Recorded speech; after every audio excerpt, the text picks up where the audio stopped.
guys. And we're glad to have you back for another video. In this video, we're going to be talking about how to disciple youth. Specifically, when we talk about youth, we're talking about middle school, high school, and young adults, right? Yeah. College-age people, we're going to lump into that in that mix as well. So this is not specifically, we're not talking about little kids per se. Not the tweens, not the like 7, 8-year-olds, nothing like that. Yeah. Adolescents all the way through young adulthood. Yeah. And as we've talked about in previous videos, there are a lot of things that we would generically do for anyone. So there's things when we're talking about discipleship that apply to people of all ages, people of all backgrounds, all socioeconomic, situations, men and women, old, young, doesn't matter, right? Yeah. So we're not going to hit on those things because there are some things we clearly would say to disciple youth, you have to do these sorts of things.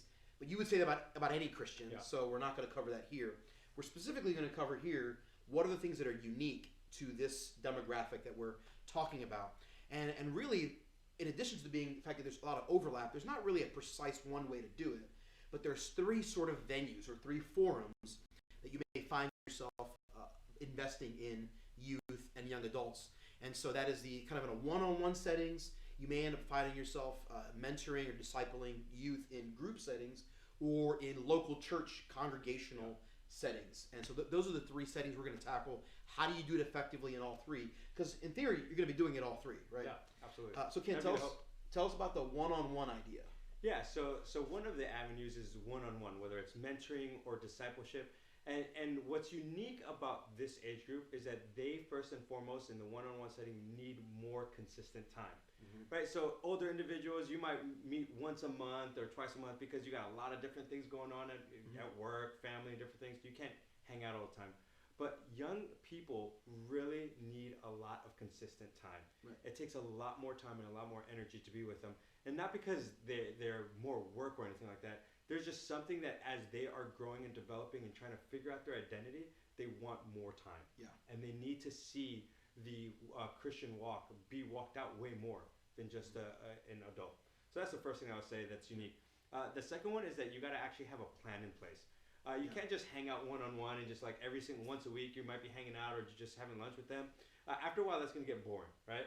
They need an actual plan, and you specifically as the discipler or the coach or whatever term you want to use, mentor, right? You got to have a plan for them because they might not know necessarily what plan they have for themselves or where they want to go or what to even think about. You need to have a plan. That may be either going through a book of the Bible, right? Or that may be actually having a book, a contemporary book that you're going through. Something that you have a plan, like I'm going to help make this person grow to become a disciple of Christ. Yeah, I think, and this is not to say you don't need a plan if you're discipling adults. Yeah. But I think with adults, when you're meeting with them, sometimes they can drive the conversation a little more. And so if there's a guy that's my age, an adult that I feel like I want to be a mentor to or a pastor to in some ways, he may not need me to drive that as much because he may know what he needs. Or he may be to bring problems to the table for us to tackle. So the need or the demand for me to kind of set the course is not as heavy. Where with youth, they're never going to set the course. Nope. It just doesn't happen. And there'll be a rare occasion, there might be like that one unique diamond in the rough that does, but that's not the case. That's generally not the case. So generally, we want to be the ones, as we're the coach, we're the discipler, we're the mentor, whatever word you want to use. We're the ones kind of setting the pace. Okay, next time I meet with this individual, I want to talk about this, or over the next several times, or over the next year. Here are the goals I want to get to. Don't leave it up to them. Yeah. It should not be as collaborative. You are really the one figuring out where you think they need to go. You should take responsibility for that. Yeah. And there'll be times that they might come to you with an emotional problem or something like that. Then, that guides the conversation. But for the most part, if you're just discipling someone one-on-one and hanging out, it would be great to have a plan in place. Yeah, I agree. The next thing that you want to help with for young adults is help them put words to their thoughts, feelings, or sentiments. Yeah. I think for young people, they are still trying to figure out how to communicate what's really going on inside of them, like with their thoughts or their feelings specifically, that sometimes they don't know. And it's super important as adults for us to help them communicate what they're trying to say. And sometimes what ends up happening, and Ken, you probably have experienced this, they tell you one thing, but they actually mean something completely different. Yeah. Because they don't have either the words or the experience to put in context what they're trying to communicate.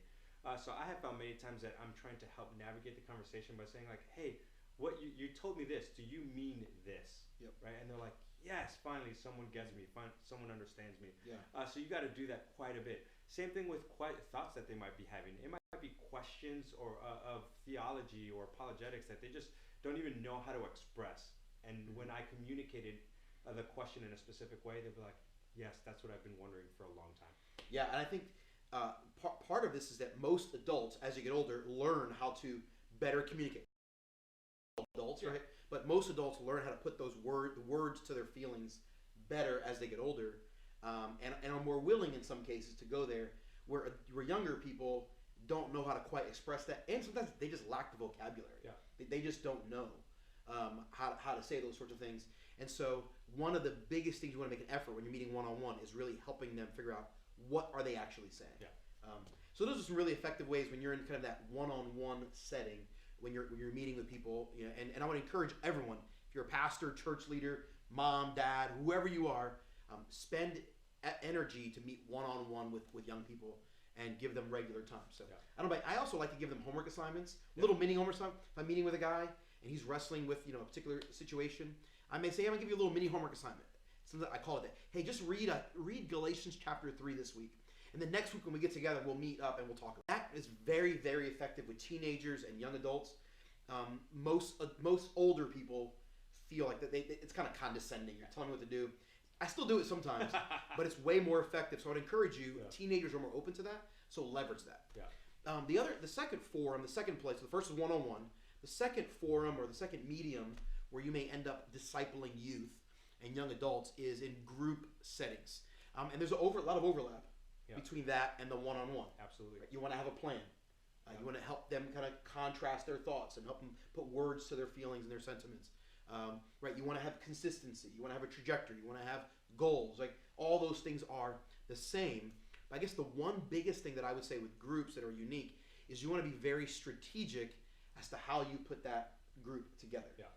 If I've got a 17 or 18-year-old young man, maybe who's feeling really insecure, and what I may intentionally do is have a group of 3 or 4 dudes hang out together and get a guy who's 21 or 22 who I have seen really grow in his faith. Maybe he's really wrestled through his own insecurities and he really knows his identity in Christ.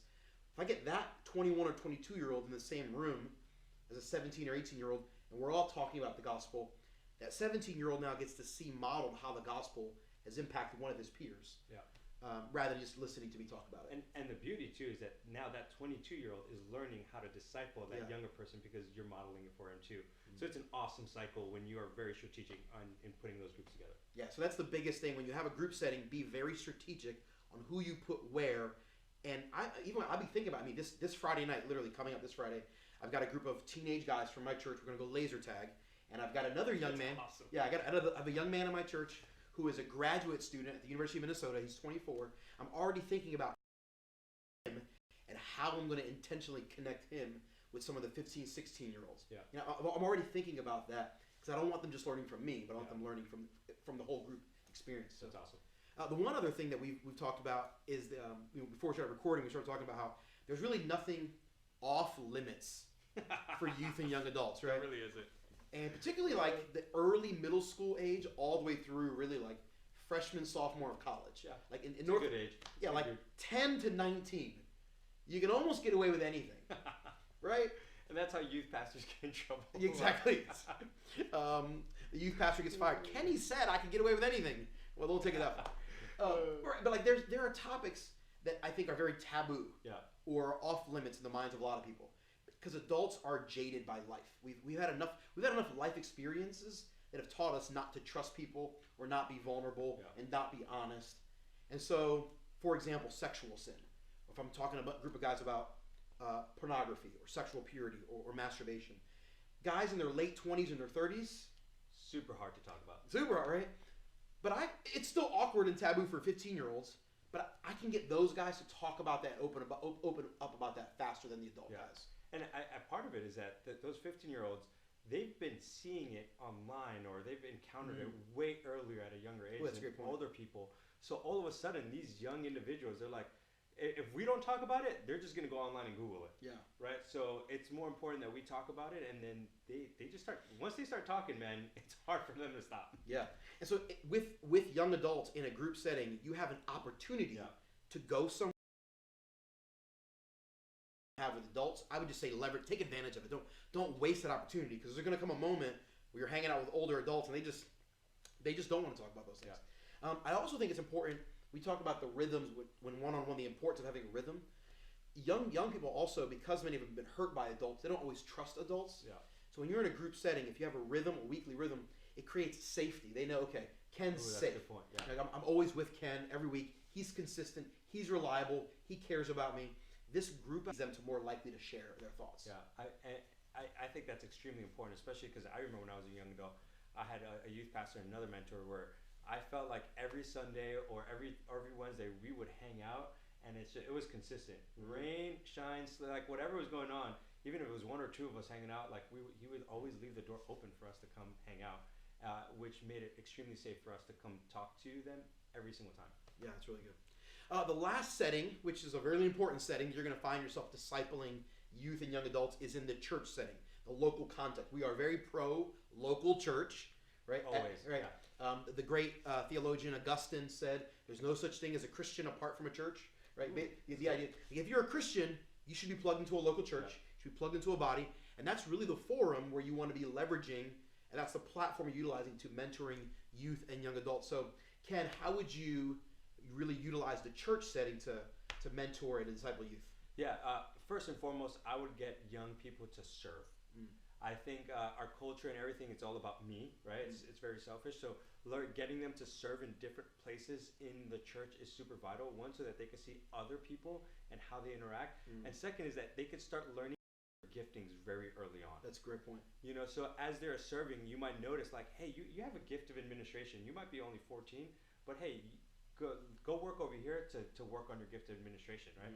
They might be able to have a gift of teaching or communication. Well, get them in children's church and see if they got 5 minutes that they can communicate something to the kids and children, right? Or the children.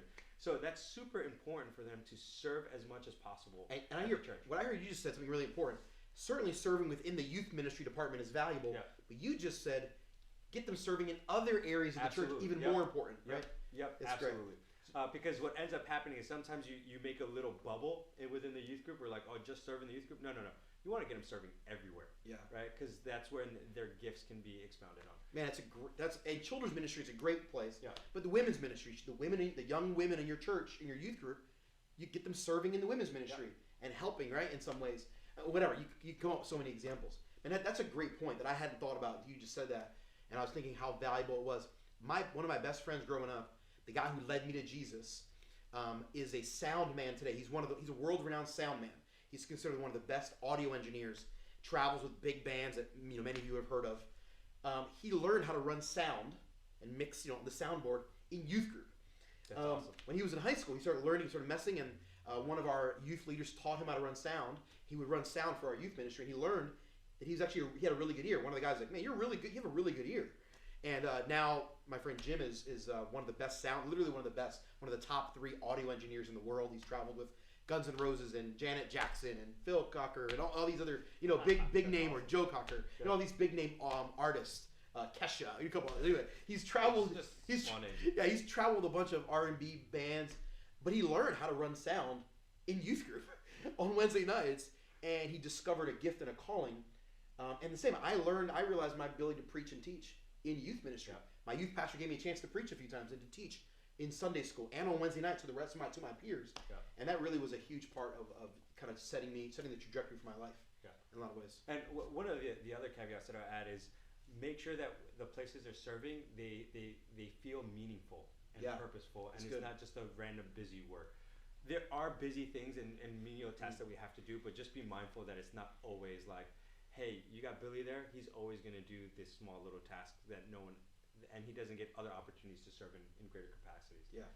Young people want to feel like they have purpose and that they're fulfilling the mission. Everyone wants that, but young people definitely especially want to feel that. And then the last thing that I'll say about within the local church context is just formalized training. Yeah.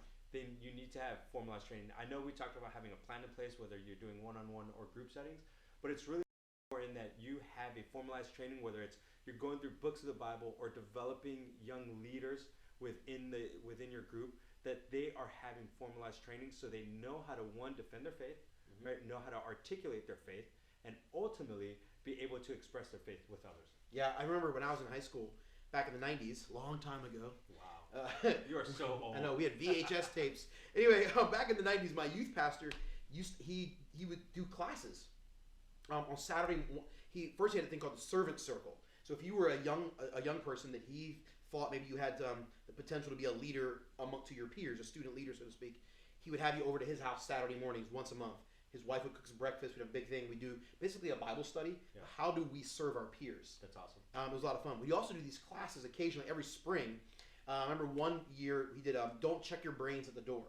So it was a Sunday morning Sunday school class before church for 10 weeks, and basically it was apologetics. That's and awesome. I was 15 years old learning about textual criticism and manuscripts and why we know the Bible hasn't been changed over 2,000 years, and learning a little bit about church history and learning about different evidences we know that for how we know God created humans. We didn't evolve from a single cell organism. Like he was doing this with high school, middle school and high school students. That's fantastic. Yeah. We had another curriculum we did one year. He did a different topic every spring.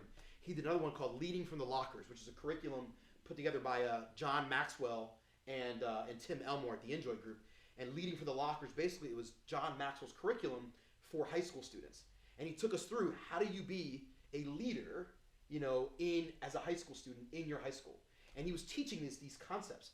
I didn't realize it when I was 14, 15, 16, what an incredible difference this would make in my life. Yeah. And so if you're going to be in discipling youth in the church context, you have to have formalized training, whether that's a Sunday school class, Bible studies, whatever you want to do, have some organized system to teach your people the things that they need. Leveraging that, adults won't, because you mentioned earlier, they don't have as much time, or they're too cool, or they're not available, or they don't think too busy. There's just so much going on. Yeah. Or they don't think they need it. Teenagers are far more open to it and far more available to it. That's an opportunity we have with young people that if we don't seize that opportunity, I think we're missing something. Yeah. So it's an opportunity that I would encourage all of you to take, have some element of formalized training. So yeah, absolutely. Well, with that, those are our three pathways, or three avenues that we have for young people. Again, some of this you can compare it with adult ministry and stuff like that one-on-one, but these are the unique things specifically to how to disciple youth. So you want to make sure you have an avenue for one-on-one discipleship, group settings, and within the local church especially. So with that is our video for today. Thank you guys so much for joining us, and